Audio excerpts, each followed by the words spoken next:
Pertanian Berskala Rombongan. Yang saya hormati Bapak Camat Kecamatan Ipuh yang mewakili. Yang saya hormati Bapak Kapolsek Bapak Nandramil Kecamatan Ipuh. Yang saya hormati besti saya Kepala Desa Pelai Payung, Kepala Desa Medan Jaya, Kepala Desa Tanjung Jaya, dan saya hormati Bapak Babinsa juga, Bapak Kantikmas dari BPP Kecamatan Ipuh, pendamping usulan PKSP, PKPF, PKSP Bengkulu, dan Ketua Kelompok Tani Reflecting Maju Sibak bersama beserta anggota. Puji dan syukur kita ucapkan hanya kepada Allah dan salawat hanya kepada Nabi kita Nabi Muhammad SAW. Karena rajin bersalawat padanya, mudah-mudahan kita diakui sebagai umatnya. Amin ya rabbal alamin. Bapak-bapak, ibu-ibu, saya selaku pemerintahan desa mengucapkan selamat datang dan terima kasih selalu atas keringanan langkah dan luangan waktunya untuk datang di kantor Serbaguna, Gedung Serbaguna Desa Sibak ini, apalagi dari Dinas Pertanian. Ini merupakan suatu kehormatan tersendiri bagi kami. Ini menunjukkan bahwa bukti pemerintah terhadap kesejahteraan petani terkhusus Kecamatan Ipuh nyata pada hari ini dibuktikan. Kemudian kami juga mohon maaf seandainya pelayanan dan sambutan kami yang tidak berkenan di hati bapak-bapak semuanya, karena seperti inilah adanya. Karena kita ketahui hari ini adalah murni kegiatannya dari Dinas Pertanian untuk sosialisasi masalah reflecting sawit. Karena merunut dari permen. Mulai dengan pantun dulu ya. Air beriak tanda tak dalam. Air tenang seperti berlian. Izinkan saya mengucapkan salam pada hadirin sekalian. Saya ulangi, assalamualaikum warahmatullahi wabarakatuh. Alhamdulillah, sekali puji bagi Allah yang telah memberikan rahmat hidayahnya, kesehatan bagi kita semua, sehingga kita bisa hadir di ruangan di balai daerah, balai desa, Gedung Serbaguna Desa Sibak. Salawat dan salam sama-sama kita kirimkan kepada Nabi kita Muhammad SAW. Allahumma shalli ala sayyidina Muhammad wa ala ali sayyidina Muhammad. Semoga kita semua mendapat sahabat beliau nanti di yaumul akhir, termasuk keluarga kita. Sebelumnya saya ucapkan terima kasih, dan yang saya hormati, yang pertama saya urut saja dari yang ujung, Bapak Kapolsek yang juga hadir pada hari ini, kami hormati. Selanjutnya Bapak Nandramil yang juga hadir bersama kita di ruangan ini. Dari yang saya hormati juga Pak Camat atau mewakili, dan yang saya hormati juga yang sama-sama kita hormati Pak Kades Sibak sebagai tuan rumah hari ini. Tadi beliau juga sudah banyak memberikan sambutan buat kita ya. Mungkin kurang bisa kita pahami nanti maksud dari tujuan kita hari ini. Dan terkhusus juga yang saya hormati dari narasumber dari Provinsi Bengkulu ini, Pak Dani, nanti beliau lah yang akan memberikan sejelas-jelasnya apa yang ingin kita ketahui tentang PSR ini. Jadi jangan salah nanti, makanya saat nanti dia memberikan materi tolong didengar supaya nanti informasinya tidak sepotong-sepotong. Sengaja kami menunggu jadwal beliau, bukan dinas kabupaten tidak punya kompetensi untuk menjelaskan, tapi memang lebih pas beliau kita undang di sini. Kemudian yang saya hormati juga Pak Kades yang tadi sudah hadir. Pak Kades ya Pak ya? Kades Sibak, Pelai Payung, Medan Jaya. Alhamdulillahirabbil alamin. Wassalatu wassalamu ala sayyidina Muhammadin wa alihi rasulillah ajmain. Allahumma shalli ala Muhammad wa ala sayyidina Muhammad. Puji syukur kita panjatkan kepada Allah Subhanahu wa taala, karena atas berkah rahmat dan hidayah inilah kita pada siang hari ini dapat berkumpul di sini di Desa Sibak ya dalam rangka sosialisasi peremajaan kelapa sawit rakyat atau perawat kelapa sawit pekebun yang Dinas Pertanian Kabupaten Mukomuko sebagai penyelenggara acara ini. Yang terhormat Kepala Dinas Pertanian Kabupaten Mukomuko dan yang terhormat camat Ibu atau yang mewakili Kepala BPP Ibu, Kepala Desa Siba, Kepala Desa Pulang Payung, Kepala Desa Medan Jaya, Kepala Desa Tanjung Jaya. Kita sebut dengan replanting atau program replanting itu dimulai tahun 2017 dan kebetulan sasaran pertama kita itu di Kabupaten Bengkulu Utara SDM, terus penelitian dan pengembangan. Nah, peremajaan kelapa sawit yang sekarang kita sosialisasikan, tapi saya akan singgung juga yang lainnya ini karena dia ini satu sumber dana yaitu BPDPKS. BPDPKS itu sumber dananya dari mana Bapak Ibu? Dari pajak CPO yang sawit kita ekspor itu. Jadi kita dapat pajak itu dari sawit kembali lagi ke sawit. Nah. Terus yang kedua sarana prasarana. Sarana prasarana itu apa saja? Sarana itu yang kita dapatkan pupuk dan pestisida bagi kelapa sawit yang sudah menghasilkan ataupun sudah 4 tahun ke atas. Nah, dalam kelanjutan dari PSRI untuk kabupaten yang lainnya yang sudah dia pelaksanaannya dari 2017 sampai 2019 itu ya ada mengikuti program kelanjutan ini yang sarana prasarana ini. Mereka mendapatkan bantuan pupuk dan pestisida yang program dari Sapras ini. Dan SDM itu apa saja? SDM itu nanti bapak-bapak dari petani dilatih, diundang. Kami baru selesai kemarin di kegiatannya di Hotel Merkur itu 1 minggu. Kami di karantina situ. Saya juga jadi ikutkan kemarin. Jadi kita masalah ilmu nggak ada batasannya untuk menuntut ilmu juga. Jadi kemarin kita pelatihan SDM, narasumbernya kita ada dari PPKS, dari perkebunan Dirjen Bun dan lain sebagainya. Itu bagi petani. Nah, yang bagi anak-anak petani ataupun pekebun ini yang mau mengikuti beasiswa sekarang sedang ada pembukaan. Beasiswa itu dari D1 sampai dengan S1 sekarang sudah dibuka. Ada linknya, mungkin Ibu Kadis ataupun Pak Kabin nanti bisa di-share ya. Sekarang sebenarnya ada lagi Zoom itu, kita Zoom sosialisasi masalah beasiswa kelapa sawit ini, beasiswa sawit namanya. Jadi bapak-bapak ibu-ibu yang anak-anaknya masih baru tamat SMA itu kalau syarat pertama itu umur maksimal 23 tahun. Jadi udah berapa tahun tamat SMA kan bisa untuk mengikuti beasiswa tersebut. Nah, yang keempat ini kayaknya ini bukan ranah kita ini. Kita 3 aja. Karena tadi misalnya dia mempunyai kebun itu 16 hektar, ya cukup lah itu 4 nik ataupun 4 orang ngajukan. Jadi bisa sekali buka 16 hektar semuanya 100% dibiayai pemerintah. Seperti sampaikan juga Bu Kadis tadi, kita nggak ada setelah kebun jadi nanti kita bayar iuran semacam kayak dulu zaman dulu Bu Kadis.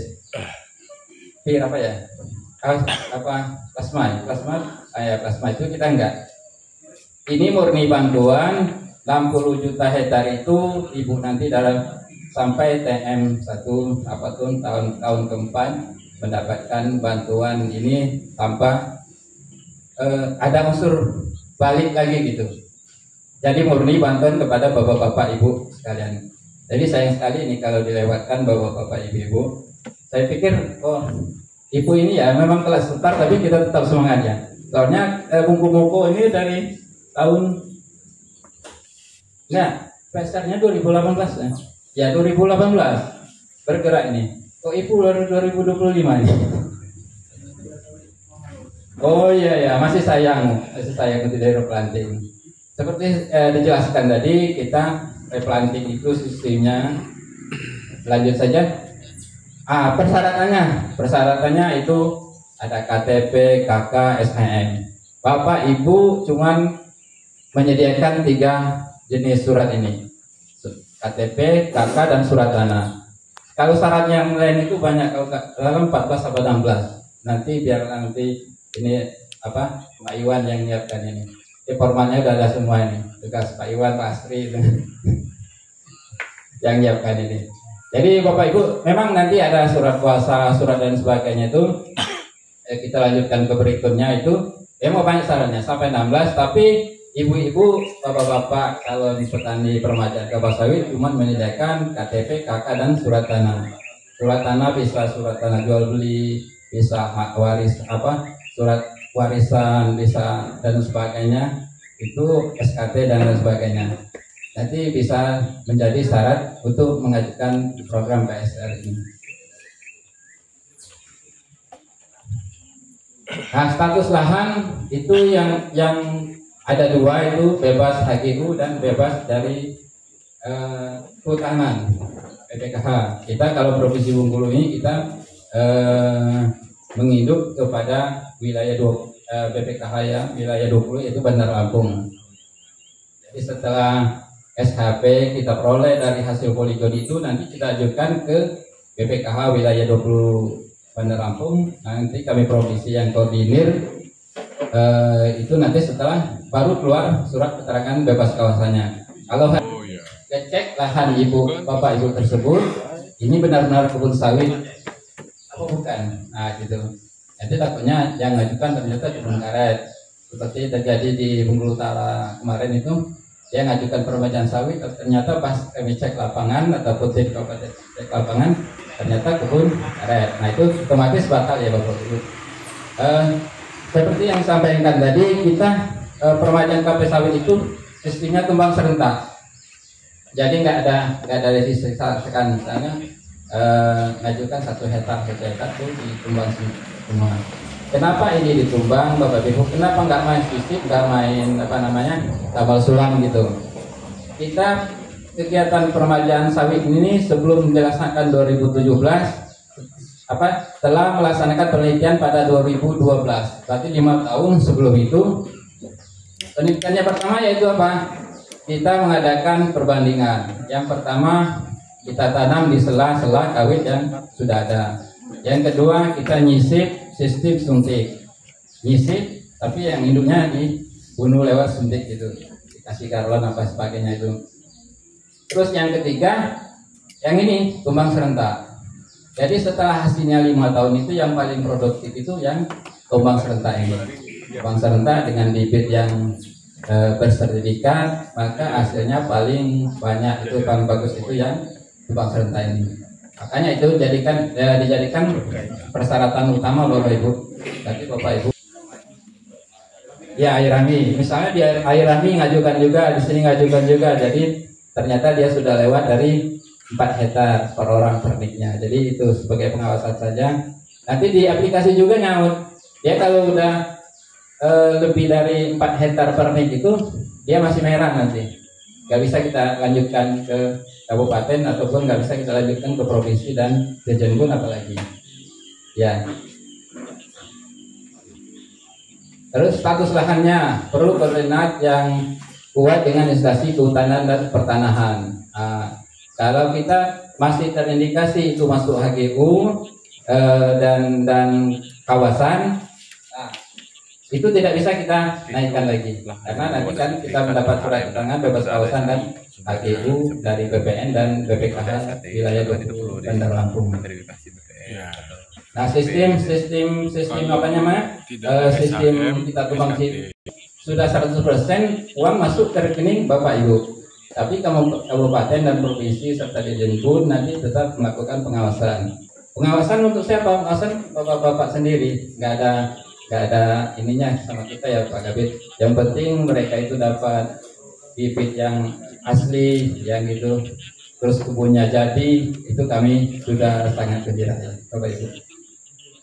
Nah pengawasan ini nanti kami melakukan monitoring namanya, monitoring dari turun ke kebunnya yang sudah ditumbang shipping ataupun kebunnya sudah tanam, BPN kabupaten. Tidak ada kawasan begini nanti bentuknya, ya langsung keluar petanya betapa kebun tersebut. Lanjut. Paling cepat kami 3 bulan. Iya, itu paling cepat. Nah, ini contoh rencana anggaran biaya. 18. Jadi Dari 60 juta yang diterima sekarang itu, Pak, itu tampilkan yang ya, SK Dirut BPDP.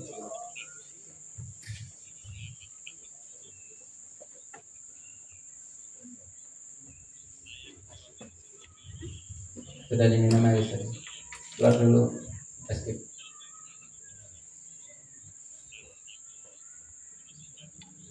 Memutuskan yang poin kedua. Ya, poin kedua, besaran standar biaya dana permajaan perkebunan kelapa sawit sebagaimana dimaksud dalam diktum pertama, yaitu adalah sebesar 60 juta. Ya, tepuk tangan dulu Bapak Ibu. Mungkin Pak Kades, lagi sepakatnya buat dasar di bawah 2025. Iya betul sekali.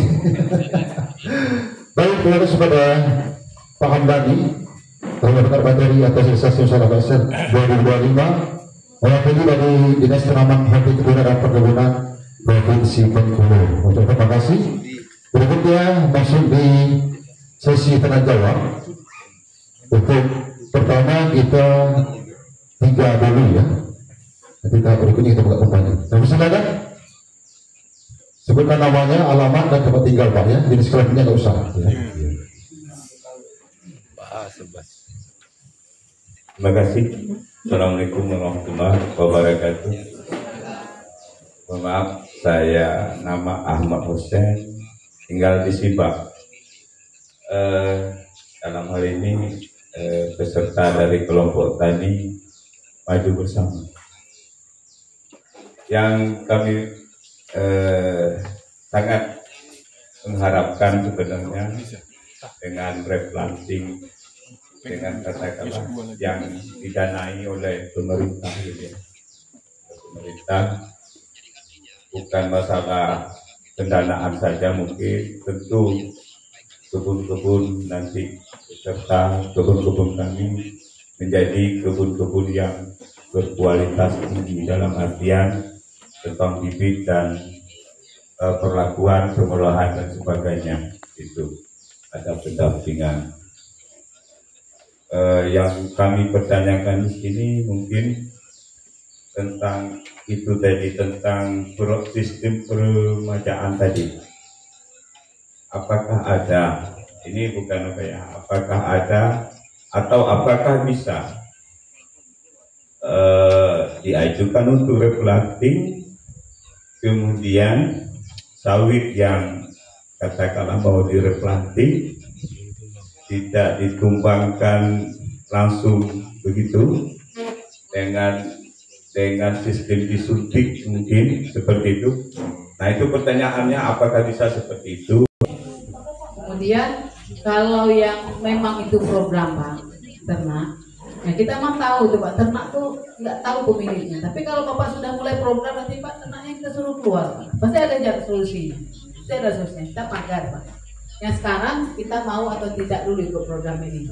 Kemudian tadi dari awal saya disampaikan jangan ikut program sampai Bapak tidak makan gitu kan. Dipikirkan Pak, kalau tadi pokoknya kalau ikut replanting harus ditebang semuanya serentak. Ya pikir lagi kalau udah ikut program ada udah cara tidak makan yang lain. Nah, intinya begitu. Ya Pak ya. Ada yang belum saya jawab? Nah mungkin untuk plasma ada dibantu Pak. Kita tambahkan sedikit Bu Kades. Dari 60 juta tadi itu nanti terserah sama dibantu tenaga pendamping ke Bapak Ibu dari tumbang shippingnya, jika perlu misalnya teras siringnya, terasnya misalnya agak perbukitan kan itu otomatis kan di teras, tadi biayanya dari sana semua termasuk pertama itu yang jelas tumbang shipping, terus pembelian bibit. Jika diperlukan pagar ya, biaya pagar bisa diolah tergantung nanti Pak Ketua kelompoknya untuk mengendel. Yang jelas selama 4 tahun nanti tersisakan anggaran untuk pupuk berkelanjutannya. Mungkin itu silakan Pak Kabit. Kalau tadi masalah pengalaman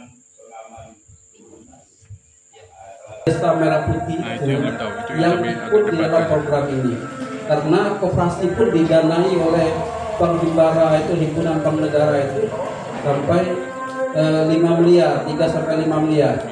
Nah, jadi kalau memang ada arahan ke sini, kebetulan kita sedang menyusun KPLI-nya, nanti kita masukkan ke KPLI misalnya tentang hunting sawit ini. Bisa, cuma baca. Jadi itu yang kedua, nanti kalau kami di tingkat desa ini hampir semuanya itu program itu diarahkan melalui koperasi dan BUMDes. Nah, itu yang ingin kami tanyakan. Terima kasih.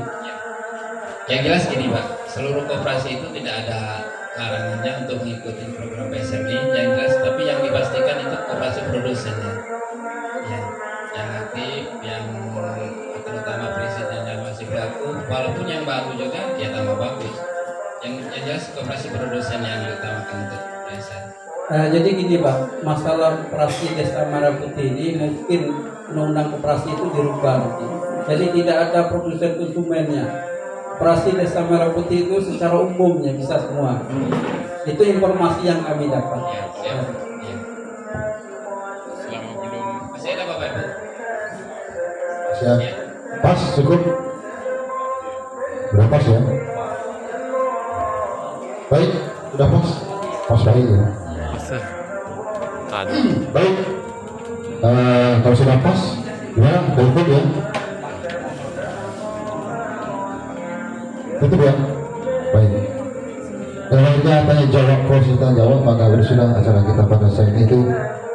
Kegiatan permainan kemasul pertemuan 2025. Untuk membahas pada Kadis, kita akan kepada Menko Ibu Isni Fitriani SPT dan juga Pak Hamdani, Ketua dari Dinas Tanaman Horti Ketua Perkebunan Provinsi Bengkulu, pada Pak Camat dan mewakili Pak Kawasan Ipun, pada Pak Ipun, Pak Kadis Perpayung Simba, Tanjung Jaya dan Bidang Jaya. Dan terima kasih juga ucapan terima kasih itu semua kepada seluruh kelompok tani Rapanti Majuja bersama. Semoga depannya kegiatan kita ini dapat terrealisasi sesuai dengan harapan kita bersama ya. Baik, cuma saja saya selesai acara pada siang hari ini. Kalau ada salah kata berucap maaf kepada Allah SWT. Itu dengan begitu, Assalamualaikum warahmatullahi wabarakatuh. Waalaikumsalam.